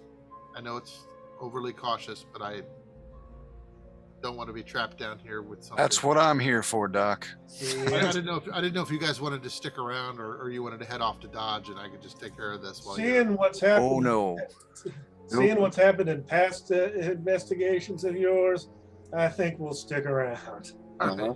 So absolutely, my colleagues and I'd be happy to help with medical, and certainly there is knowledge to be gained from this. But I think the other thing is probably the things I mentioned, and then burning the body to a cinder when it's done would keep any sense from getting. Because that's another thing is there's another one of these that's even bigger. That was his father, or was that what it was his father? So I would prefer that the smell of his dead son. I don't know. Wolves can smell. Wolves have a very acute sense of smell, don't they, Doctor? Extraordinarily, thousands of times better than that of a human. So a bonfire would be the appropriate place for this thing to be disposed of when we're done. Would that not also create a smell? burning hair. Less talk, more cut. Yeah, I mean, I don't, not a lot. I don't want, that's the best I think we can do. I don't know. We can jaw all day, or you can start cutting it open. Well, Well, we're on the doctor's schedule, obviously.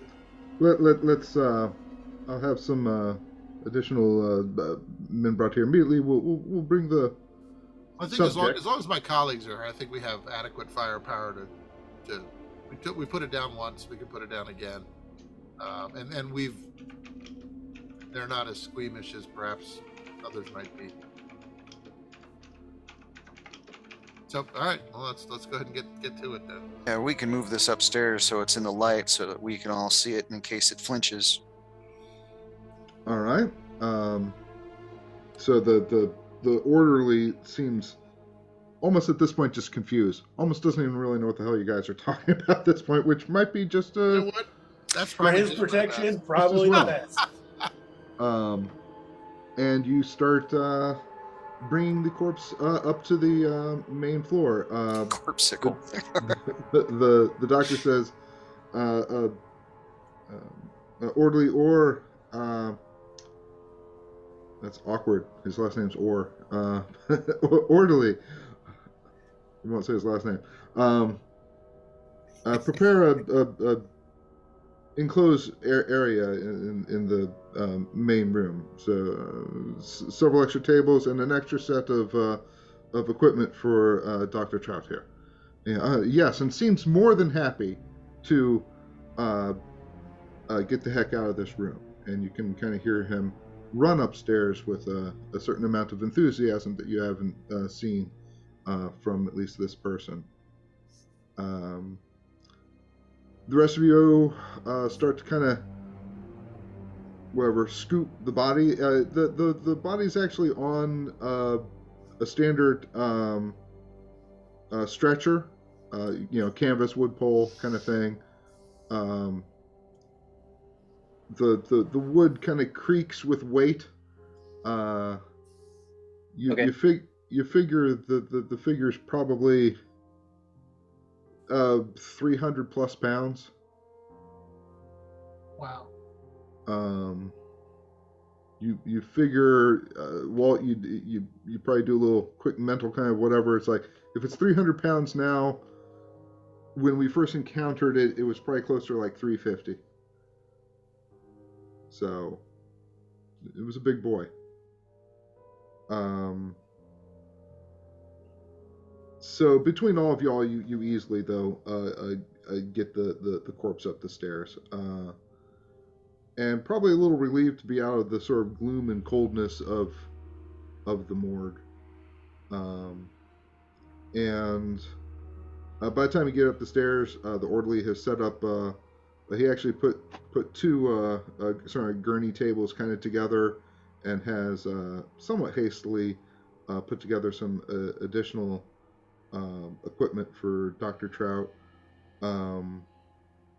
And without any particular further ado, the doctor kind of does the old cracking of the knuckles and says, well, if we're particularly concerned about life coming back into this creature, why don't we begin with the brain?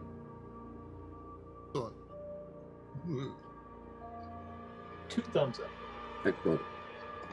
Two That opposed. make me happy. I'll get the bone saw. And doctor, if you could, roll your medicine for me. Which I have not yet made today. Oh wait, I made it with the. Yes, 44. No problem. Okay, very good. And you start, I say, with bone saw. There's no particular powered tools or anything, and start to cut into this thing.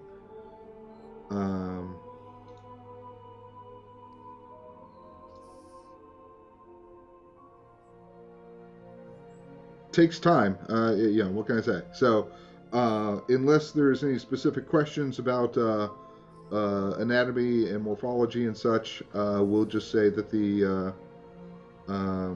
The autopsy continues unless I decide something's going to happen, which I'd prefer after that you're not. after 3.5 hours, thankfully, it seems that the only thing that you really noticed insofar as life, as it were, is when you did cut into the skull, and uh, the head was, concerning it's been in a cold room for a good 12 hours pretty much, and had been cooling, right? It should have been at the very least room temperature, if not significantly colder by now. You're expecting basically a 50-degree brain, and what you had once you exposed the brain was a closer to body temperature brain. Ooh.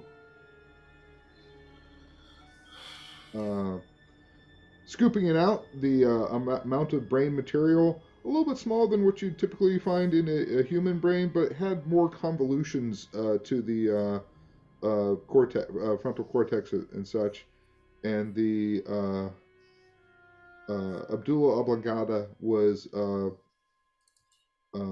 about twice the size of what you'd expect. Other than that, the morphology of the brain was,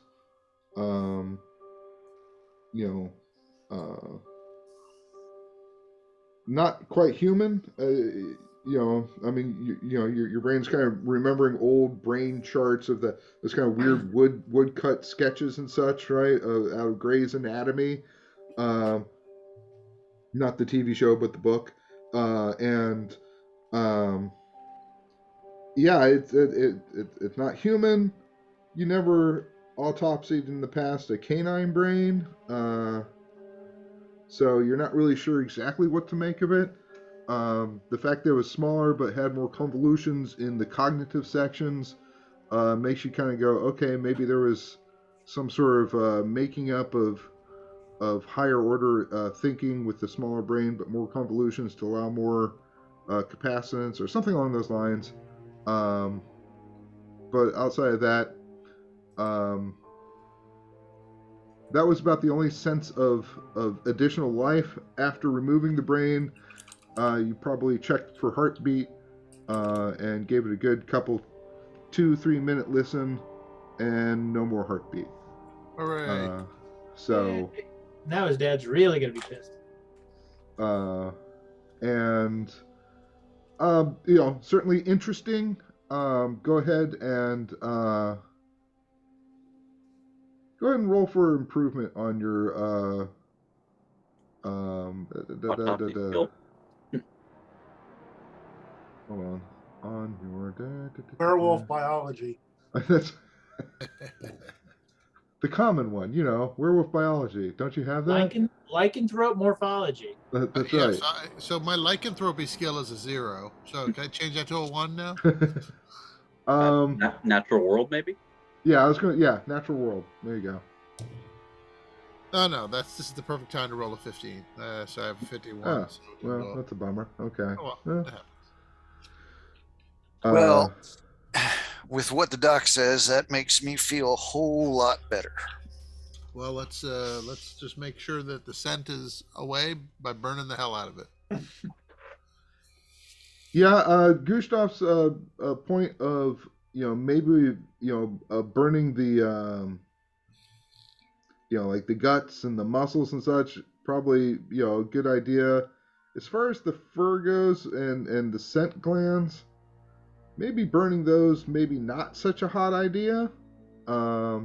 That might be just putting up a freaking beacon. Mm-hmm. Maybe just burying those.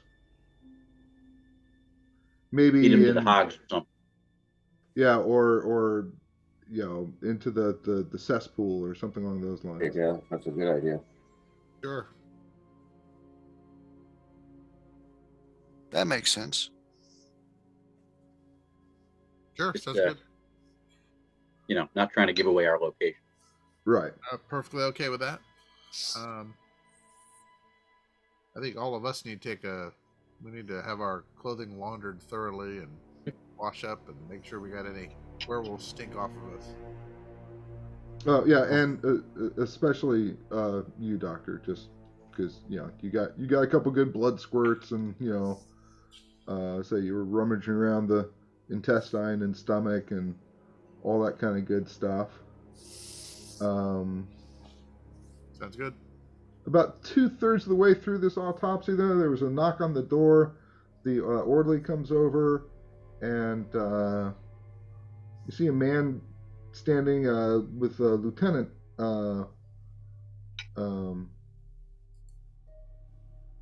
Whatever, Lieutenant insignia Bars? on him.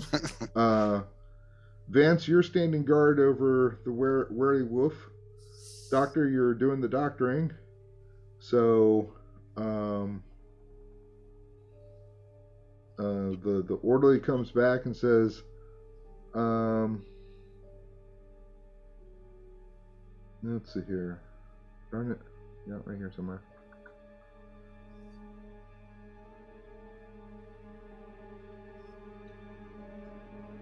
Is that it? Nope. Got it in here somewhere. I wrote it down.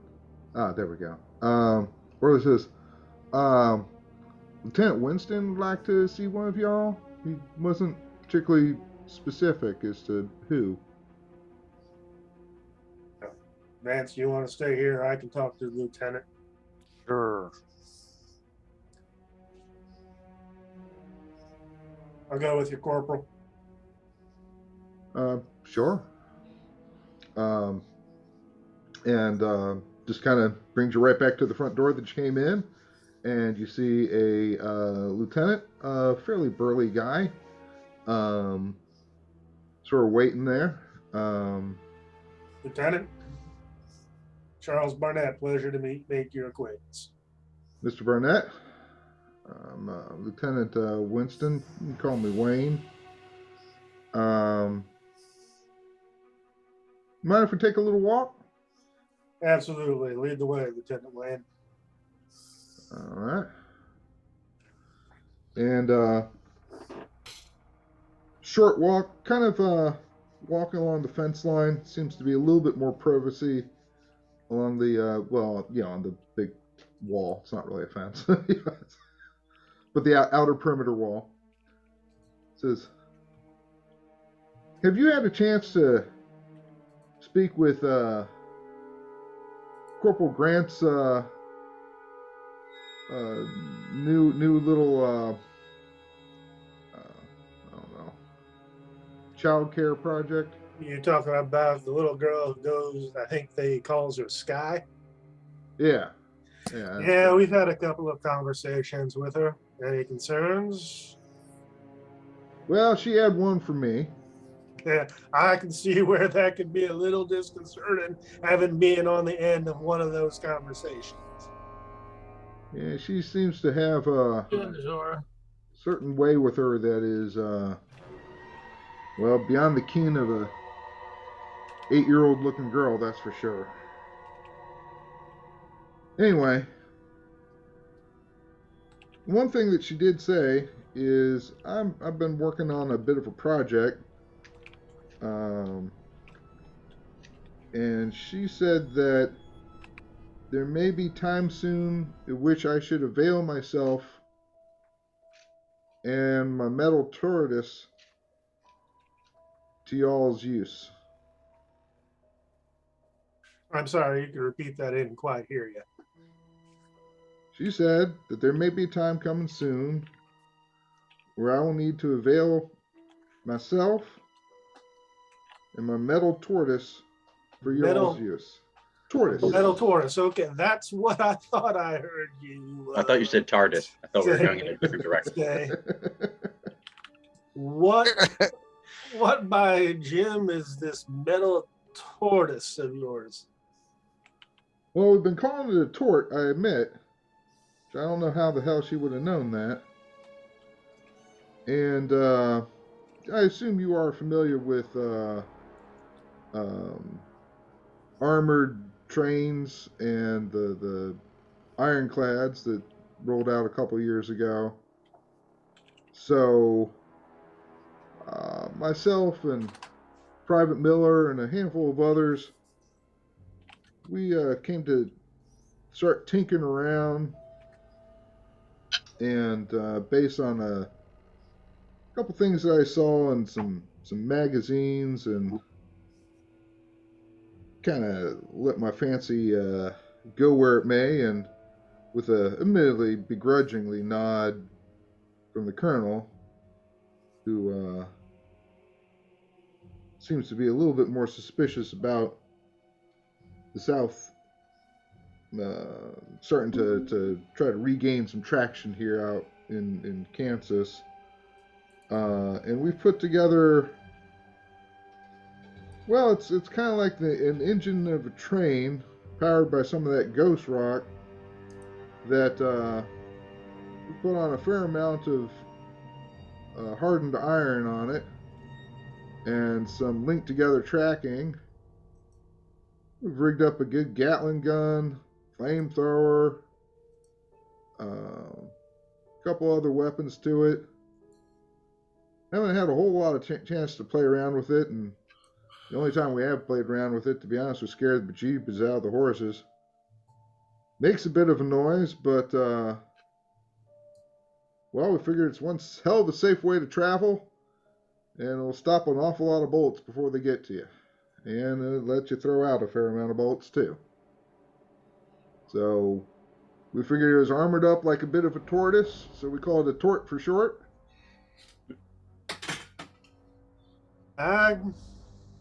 Sounds fascinating. So to be honest, I figured I'd give you a little bit of details about it, because this girl seems to have an uncanniness about her that I'm not sure I want to walk across in the wrong direction. So I have one question for you. Where's the tracks? Tracks? It has its tracks. own tracks. Basically, they're attached to the wheels in such a way where the tracks repeat themselves forward to back, then up over the ass end of it, up high across it, and then back down again. Kind of giving it its own surface by basically linked plates, some welded chain between each plate, and cogs in the front and back wheels. Sir, I do believe I'd like to buy stock in your company. Well, I don't know if I'm going to be able to get anything. They make you sign all those damn papers when you enlist. But anyway, between me, well, I like to consider myself a bit of the commander or driver of it, but it also does require an engineer to basically keep up the appropriate power in the systems and such. And to be honest, I wouldn't want to go trekking very far without having a mechanic and some tools with me anyway. It's not the fastest of beasts. Probably a fast horse would outpace us. But outside of that, sure beats walking. And we could hold 4 more people in there. Maybe 5 if we pushed it. From what you're describing, we probably could have used that tortoise about 12, 18 hours ago and seeing what we fought on. I appreciate you searching us out. I don't think we need your services right now, but we will. If that little girl is anything but correct, which, my experiences and thoughts are, I don't have any concrete proof to it, but I'm seeing too many weird things, not only in the past couple of years, but in the past couple of days, not to believe her when she's talked to me. So we will reach out and come by when we need you. Like I get the feeling we're going to at some point in the near future. Well, that's a relief. Relief from both of y'all. Yeah, so we ain't moving it anytime particular soon. We're still kind of working on it, to be very honest. But it is functional, so it could be used if pressing need. I figure another 2-3 weeks, depending on how busy we are otherwise, I might have some of the kinks worked out of it by then. Say its range, but y'all based down in what? In Where are you based in? Coldwater. Goldwater. Couldn't drive it that far. Well, I suppose with enough ghost rock, but short of what I got on hand, I don't think I could take it that far. Then again, I guess you got a couple wagon loads full of this stuff recent.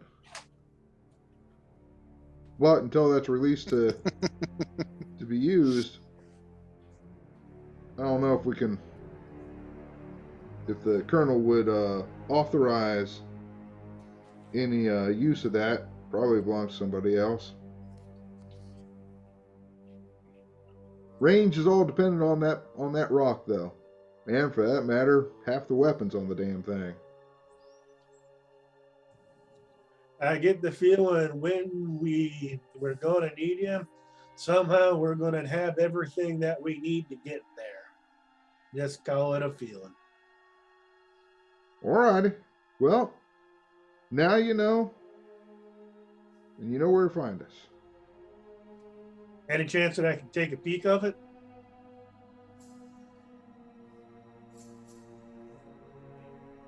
Sure, why not? Bit of a scuff in the walk. And sure enough, he brings you back to the same sort of warehouse location that Vance had described earlier. Mm-hmm. Brings you into the front door and does do sort of a certain knock rapping on the door. It says, "Ain't no secret society that we're tapping out. We just want to make sure that the average little, average soldier just doesn't walk in here and start asking too many questions." To say the colonel's got us a little bit under wraps here. This is more free time work. On the sly, I will take note of the pattern. 3 knocks, 1 knocks, 2 knocks. Nothing complex. 3 knocks, 2 knocks, 1 knock. And 2 bits. brings you in, and in effect, you see from a character's point of view, or from player's point of view, something in between. Basically, it's a bit smaller than a classic sort of Churchill World War I tank. So it's one of those tadpole design. That's actually exactly what I was imagining. Right. So it's not World War II-y. It's bulkier. It's flatter. It's got lots and lots of trap points. If somebody were to fire a large shell at it, Yeah. It's not particularly designed to deflect anything. Yeah. But it's fairly big inside. It looks like it does have a cupola on each side hanging. That looks like there's Gatling guns fitted on each side, and several visors that would be large enough to shoot through, as well as a bit of a contraption on the top. You're not really 100% sure of what that is, but he points out. He says it basically it throws fire a good 30 or 40 feet.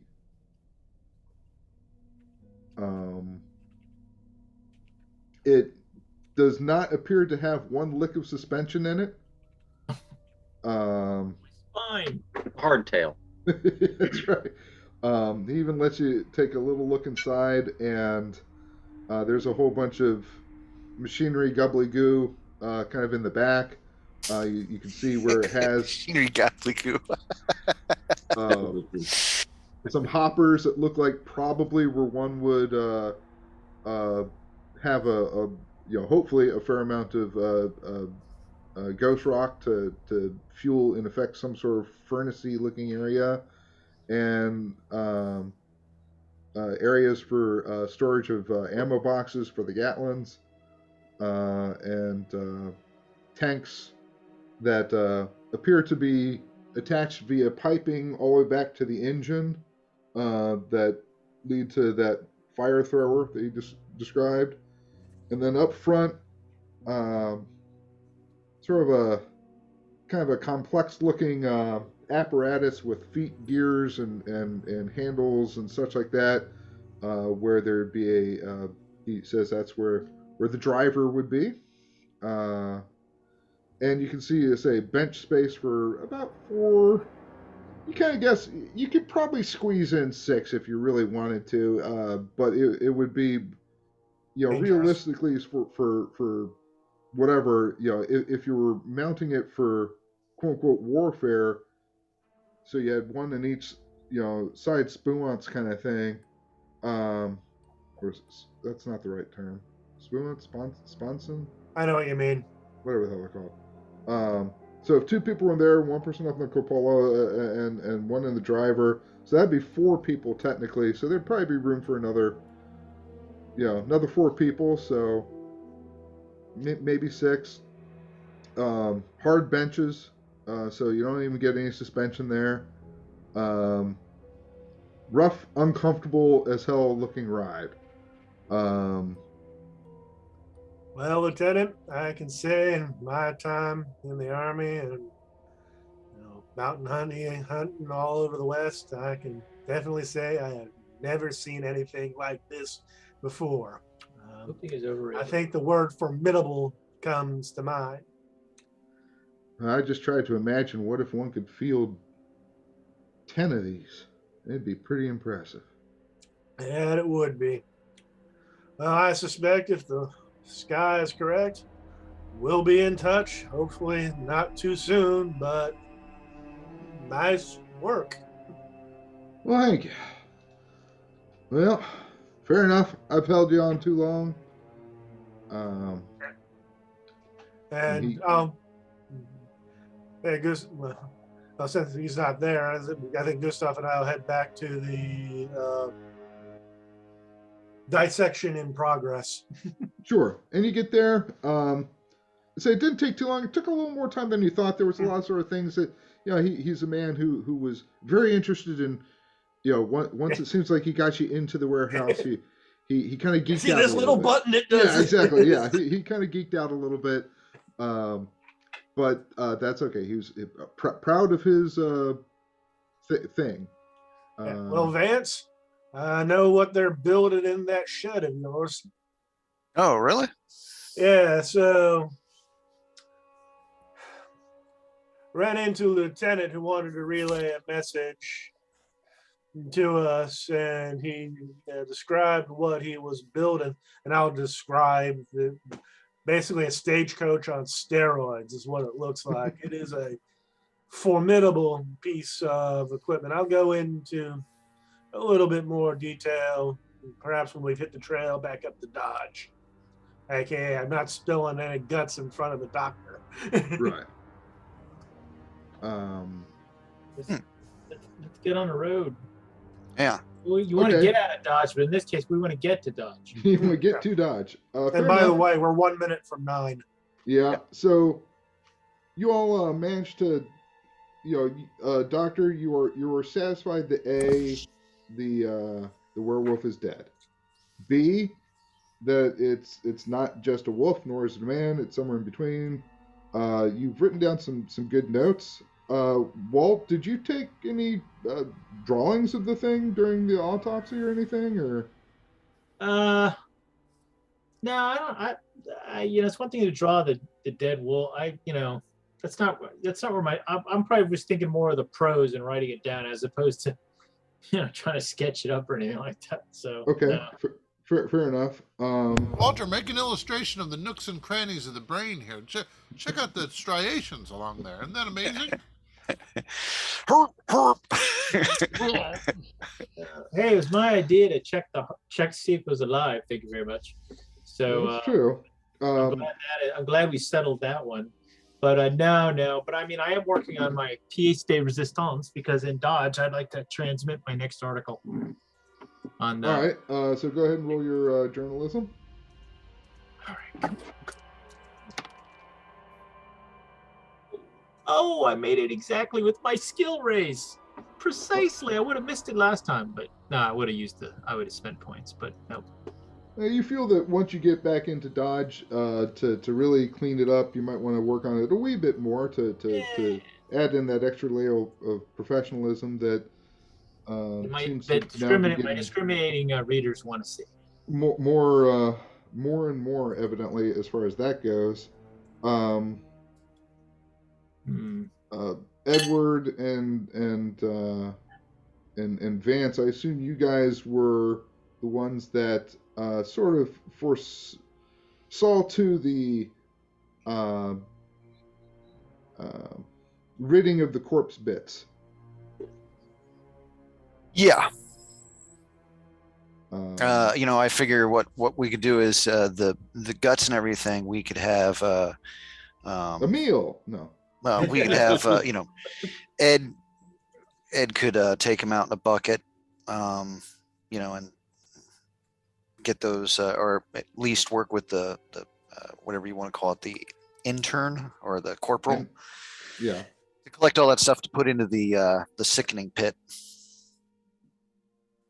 Right. Well, I think Gushoff and Ed's concern insofar as for what should go into a either buried or say in cesspool or at least in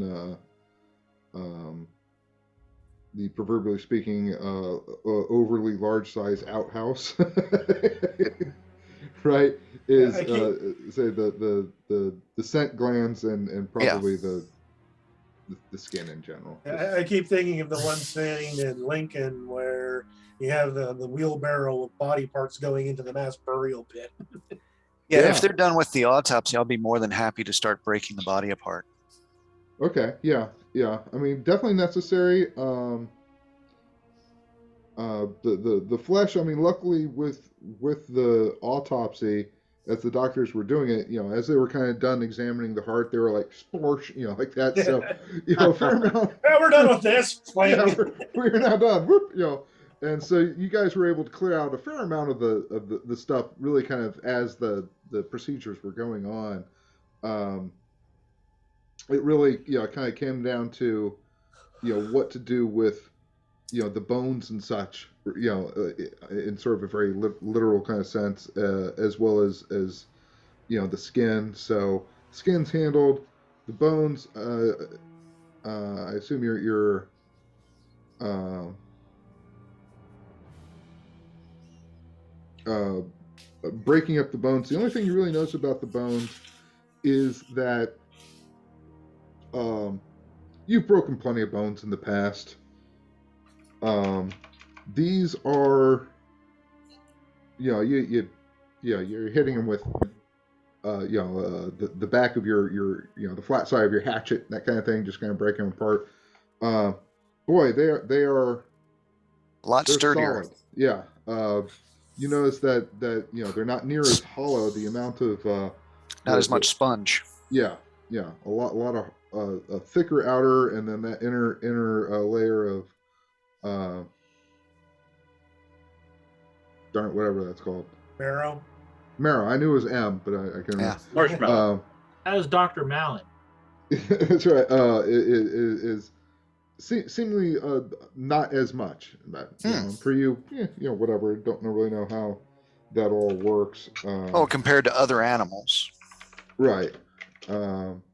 Perhaps it needs to ingest a certain amount of extra blood. You don't really know. Wildlife would definitely get a lot of calcium out of chewing down on these. True. Unfortunately, it's a lot more likely to chew on the wildlife than the wildlife chewing on it. Right?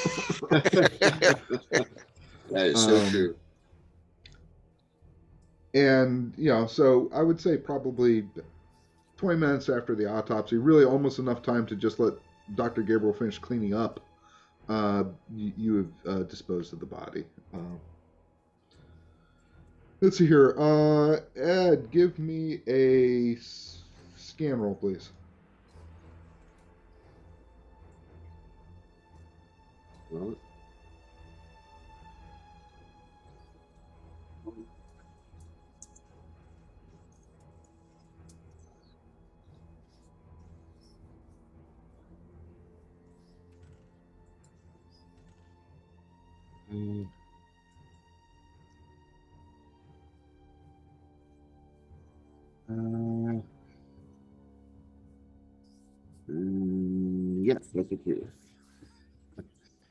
Normal success. Normal success. Okay. Yeah.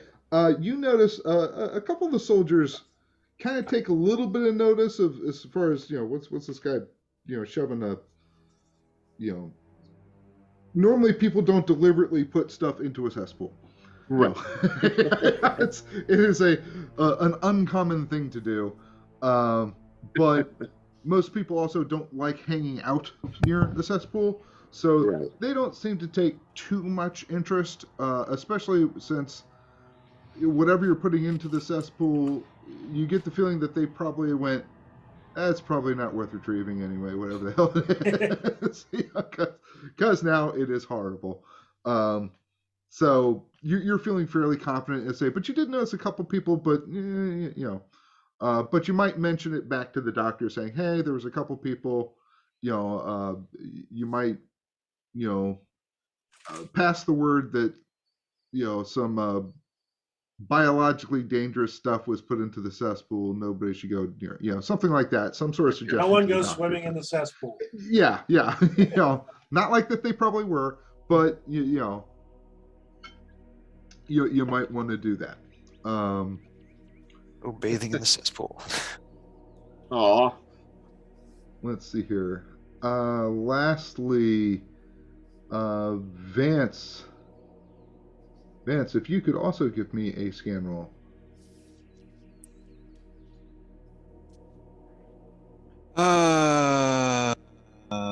Hard success.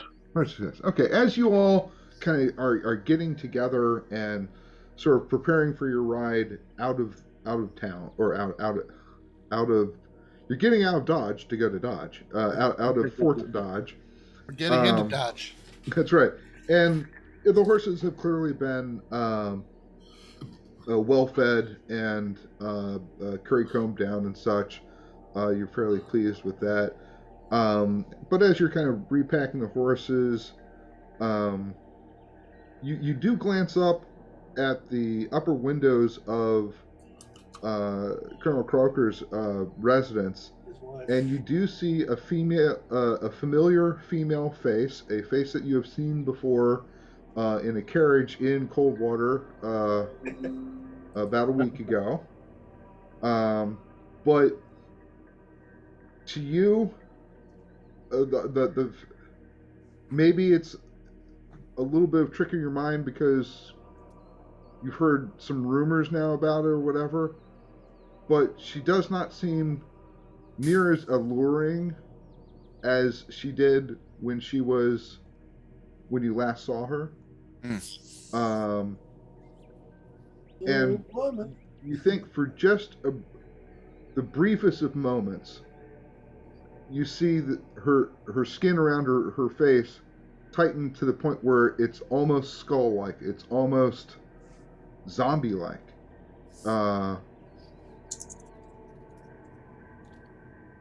And I make my sand. Okay, good. And you get the sensation that that's not a gauntness due to a drug habit. No, there's something wrong with that. There's something. Just remember, ladies and gentlemen, possession is 9/10 of the law. So, on that note, as you all in effect ride out of the town, I think that's where we could probably leave it. I know this one was a little bit of a slow one, but it was more of a lot of information. Yeah. Information dump ones like this are kind of a pain in the ass to get through, but they are necessary